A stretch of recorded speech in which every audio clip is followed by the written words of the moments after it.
we don't really have to say much about the state of journalism today, because this is the day of fake news.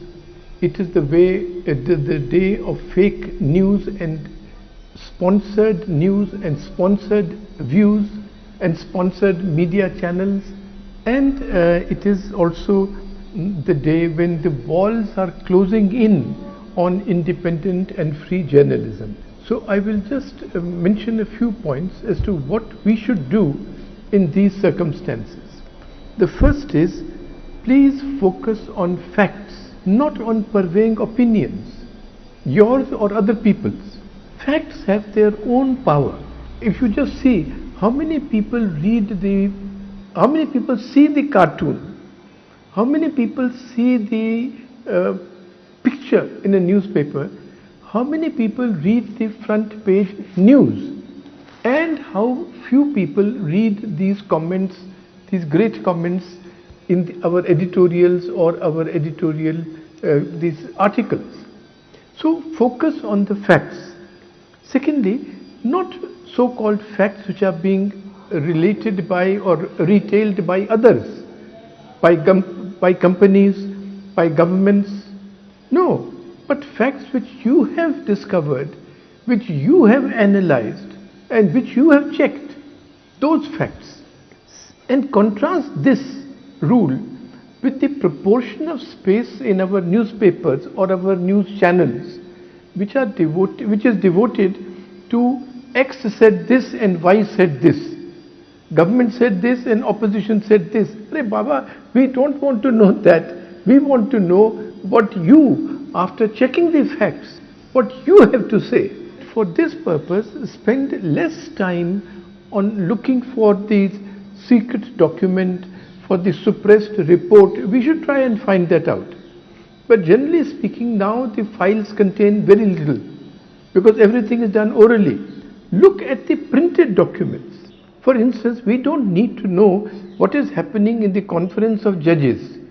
We can go by what their printed judgment says. For discovering the facts, the best thing, of course, is to actually go out in the field and find out. Like Sainath used to do, he awakened us to what was happening in the rural areas.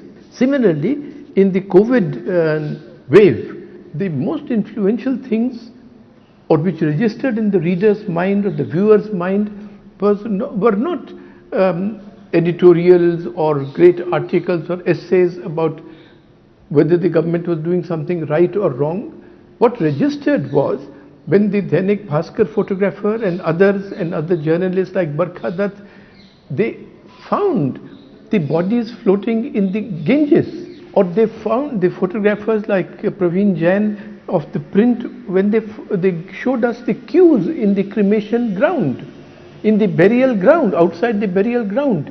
Those things brought home to us what the condition was of our country during the COVID wave. So it is by going out, not by sitting in the office, that we will be able to bring out the facts which really are important. And I also feel it is very necessary that we must return to the story again and again. You see, we just don't do that. It is like that, what in Hindi it is called that atishbazi. You know, that little firework which you light and it goes up and then forgot. You don't even know when it has come down. So it is very necessary for us to return to the story again and again. I'll give you an example. How many of our readers or viewers will know what is happening to the bankruptcy code? It was hailed as the great revolutionary reform after 70 years or 60 years in India. And what happened? Do we know what is happening? It was these people who loot the banks and declare bankruptcy. That case was supposed to be settled in 90 days. 3 years go by, nothing happens. In the meantime, the value of the asset or the company, the factory or the real estate development or the building goes down.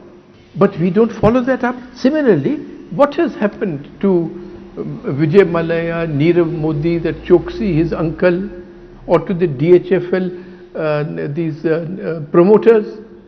They ran away with thousands of crores. thousands and thousands of crores of bank money, your money and my money. But if you ask your viewer what has happened to the DHFL promoters, he will not know because we have not informed him. So we must return to the story again and again. If you see, we are all celebrating the highways, their very good work is being done, but it has been warned again and again by Sundaral Bahuguna, by other people, Shyam Saran and others, that the type of work that is being done in the Himalayas will lead to avalanches. Now that is coming through every week, but are we returning to that story again and again so that the reader or viewer knows, yes, now in the last week 4 more avalanches have come on the new constructions in the Himalayas. You must hammer the results of your discoveries, hammer them into the head of the reader or the viewer. That is very necessary. Therefore, summarize the results from time to time. The next point, and I'll conclude with that, is that the walls are closing in, as you can see, and the scope for independent and free journalism is becoming narrower and narrower. There has been a creative response to this closing in, that when mainstream media, these channels and the main newspapers are just towing the government line or regurgitating like cows or buffaloes what the government gives them or what the government wants them to publicize, others have stepped out of the mainstream and they are actually becoming the mainstream of our getting to know what is happening. For instance, this very good work being done by The Wire, by Alt News, by Article 14, by the Reporters Collective, by individual journalists like Ravish Kumar on financial matters, Sucheta Dalal and her husband, by Barkha Dutt, who roamed around telling us about COVID, in interviews by Karan Thapar and others, by the print. Now these are, and best of all, work being done by the comedians, the stand-up comedians, the individual people who put out little videos on YouTube. That's a creative response, but as you can see, even that will be snuffed out by the government. So I feel that we must learn, we must master the arts by which we can get around the censorship and get around the closing in of the walls. We always lament the fact that the government is using technology to spy on us. Firstly, we should be doing everything openly, so please come and spy. It doesn't matter to me at all. But the other point is, we should use the technology to get around what the government restrictions. After all, if Chinese citizens in China, which is such much more strangulating environment, if they can put out information in spite of the Chinese authorities, then why can't we learn to do it? And for this purpose, every citizen should be mobilized. Every citizen having a mobile phone is actually a journalist.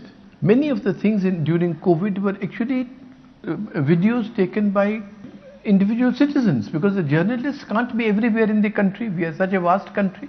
And finally, we should tie up with similar persons abroad, so that if you cannot beam out the information on Indian platforms, this information somehow makes its way abroad, and then it is beamed all over the world and beamed back to India.